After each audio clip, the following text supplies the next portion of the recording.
আসসালামু আলাইকুম রহমতুল্লাহ। বন্ধুরা, চলো কারেকশনে আরেকটি গুরুত্বপূর্ণ নিয়ম নিয়ে আমরা আজকে আলোচনা করি। যে রুলস অফ কারেকশন, আজকের বিষয়ে আমরা যেটা আলোচনা করবো সেটা হচ্ছে প্রিপোজিশন রিলেটেড। যে দেখো, প্রথমটা হচ্ছে রোগে মারা যাওয়া, অর্থাৎ কোনো ব্যক্তি বা কেউ যদি রোগে মারা যায় সেক্ষেত্রে আমরা ডাইয়ের পরে অফ ব্যবহার করব। আত্মোৎসর্গ বা দেশের জন্য যদি জীবন দেওয়া বোঝাইতে ডাই ফর, এবং দুর্ঘটনা বা আত্মহত্যা যদি কেউ মারা যায় সেক্ষেত্রে আমরা ডাই বাই ইউজ করবো। তাহলে রোগে মারা যাওয়া এই অর্থে আমরা কি ইউজ করবো? Die of. আত্মোৎসর্গ করা বুঝাইতে আমরা ব্যবহার করবো ডাই ফর, এবং দুর্ঘটনা বা আত্মহত্যায় মারা গেলে আমরা ব্যবহার করবো ডাই বাই। তাহলে এই হচ্ছে তিনটার সঙ্গে কিন্তু দেখো ডাই লেখা আছে, বাট কোনটার সাথে অফ বসবে, কোনটার সাথে ফর বসবে এবং কোনটার সাথে বাই বসবে। তোমরা একদম ঢালাও সরসর করে রাখবা যে রোগে মারা যাওয়া ডাই অফ, আত্মোৎসর্গ করা ডাই ফর, এবং দুর্ঘটনা বা আত্মহত্যায় মারা যাওয়া বুঝাইলে ডাই বাই। আচ্ছা, লক্ষ্য করো, এখন আমরা তিনটা গুরুত্বপূর্ণ এক্সাম্পল নিয়ে আলোচনা করব। প্রথম এক্সাম্পলের দিকে যদি আমরা লক্ষ্য করি, প্রথম বাক্যটা হচ্ছে কি, হি ডাইড ফর জন্ডিস, অর্থাৎ সে জন্ডিসে মারা গিয়েছিল। দেখো তো, রোগে মারা দেওয়া, তাহলে সেক্ষেত্রে কি হবে? রোগে মারা দেওয়া হলে কি হবে? ডাই অফ হবে, কিন্তু এখানে দেওয়া আছে কি কারেকশন, এখানে ভুল দেওয়া আছে, ডাই ফর দেওয়া আছে, ইনকারেক্ট বাক্য, রাইট? এখানে কি দেওয়া আছে? ডাই ফর, বাট আমাদের হবে কি ডাই অফ।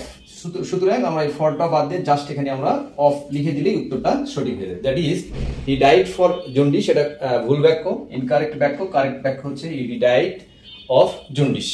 দুই নম্বর বাক্যের দিকে যদি আমরা লক্ষ্য করি, সেকেন্ড এক্সাম্পল, সেক্ষেত্রে আমরা ক্লিয়ারলি ভাবে দেখতে পাচ্ছি he died by his country, সে তার দেশের জন্য মারা গিয়েছিল। লক্ষ্য করো তো বাচ্চারা, দেশের জন্য বা এত উৎসর্গ করা, তাই না?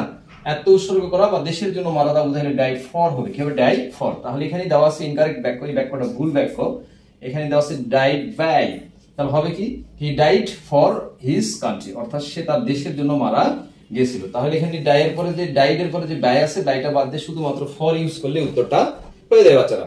পরের বাক্যটার দিকে যদি আমরা লক্ষ্য করি, 3 নম্বর বাক্য, এটা একটা ইনকারেক্ট বাক্য। এই বাক্যতে দেওয়া আছে he died in an accident, তার মানে কি সে দুর্ঘটনায় মারা গিয়েছিল, একটা অ্যাক্সিডেন্টে সে মারা গিয়েছিল। বাট কিন্তু আমরা জানি কি দুর্ঘটনা বা আত্মহত্যা করা বুঝাইতে সে অর্থে আমরা ব্যবহার করবো ডাই বাই।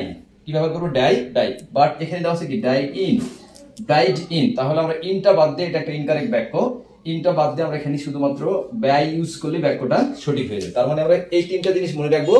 রোগে মারা যাওয়া বুঝাইতে ডাই অফ, আত্মোৎসর্গ করা বা কোনো ভালো কাজের জন্য মারা দেওয়া বা দেশের জন্য মারা দেওয়া, প্রাণ দেওয়া বুঝাইতে ডাই ফর, এবং দুর্ঘটনা বা আত্মহত্যায় মারা দেওয়া বুঝাইতে ডাই বাই। তাহলে এই তিনটার নিয়মের তিনটা এক্সাম্পল প্র্যাকটিস করাইছি। আশা করি এই ক্লাসের মাধ্যমে die in, die of, die for এবং ডাই বাই এর যে ব্যবহারটা ছিল সেটা আমরা ক্লিয়ারলি ভাবে বুঝতে পেরেছি। ধন্যবাদ সকলকে।